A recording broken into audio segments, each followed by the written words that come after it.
Bonjour les enfants. Aujourd'hui, nous allons continuer notre magnifique voyage avec Joseph que nous avons rencontré la dernière fois avec les différents songes qu'il a eus et qu'il a pu partager avec ses frères et son père. Aujourd'hui, j'aimerais vous dire ce qui s'est passé après qu'il ait raconté ses songes. Alors, est-ce que vous êtes curieux de le découvrir ? Dans ce cas, installez-vous confortablement. Nous reprenons notre voyage maintenant.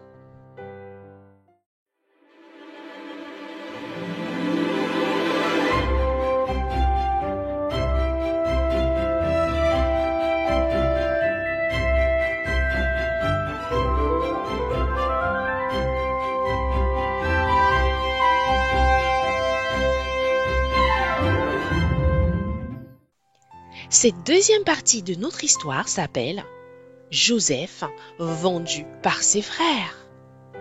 Cette histoire se trouve toujours dans le livre de la Genèse au chapitre 37, du verset 12 au verset 36.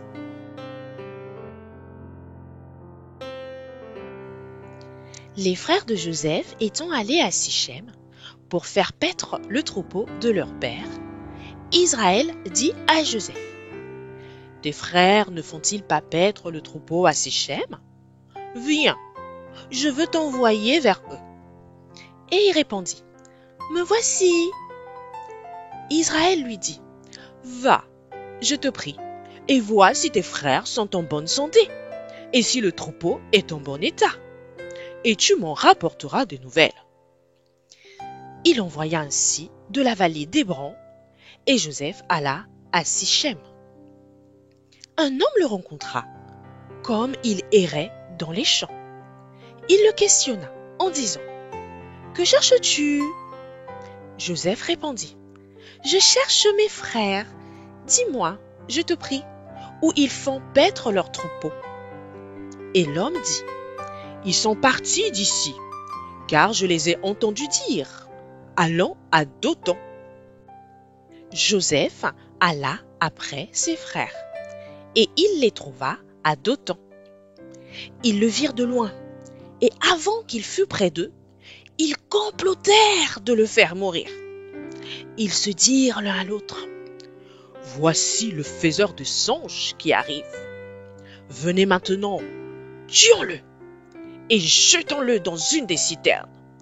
Nous dirons qu'une bête féroce l'a dévoré, et nous verrons ce que deviendront ces songes. » Ruben entendit cela, et il le délivra de leurs mains. Il dit: « Ne lui ôtons pas la vie. » Ruben leur dit: « Ne répandez point de sang. Jetez-le dans cette citerne qui est au désert, et ne mettez pas la main sur lui. » Il avait dessein de le délivrer de leurs mains pour le faire retourner vers son père. Lorsque Joseph fut arrivé auprès de ses frères, ils le dépouillèrent de sa tunique, de la tunique de plusieurs couleurs qu'il avait sur lui. Ils le prirent et le jetèrent dans la citerne. Cette citerne était vide, il n'y avait point d'eau. Ils s'assirent ensuite pour manger. Ayant levé les yeux, ils virent une caravane d'Ismaélites venant de Galade. Leurs chameaux étaient chargés d'aromates, de baume et de myrrhe qu'ils transportaient en Égypte. Alors Juda dit à ses frères: « Que gagnerons-nous à tuer notre frère et à cacher son sang? Venez, vendons-le aux Ismaélites, et ne mettons pas la main sur lui, car il est notre frère, notre chair. » Et ses frères l'écoutèrent. Au passage des marchands madianites, ils tirèrent et firent remonter Joseph hors de la citerne. Et ils le vendirent pour 20 cycles d'argent aux Ismaélites qui l'emmenèrent en Égypte. Ruben revint à la citerne, et voici, Joseph n'était plus dans la citerne.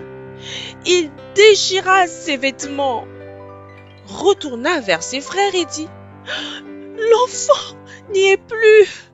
Et moi, où irai-je?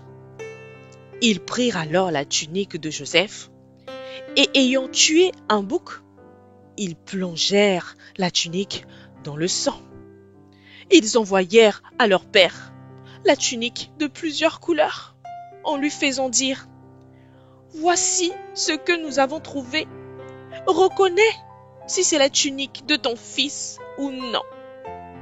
Jacob la reconnut et dit: C'est la tunique de mon fils. Une bête féroce l'a dévorée. Joseph a été mis en pièces. Et il déchira ses vêtements. Il mit un sac sur ses reins et il porta longtemps le deuil de son fils.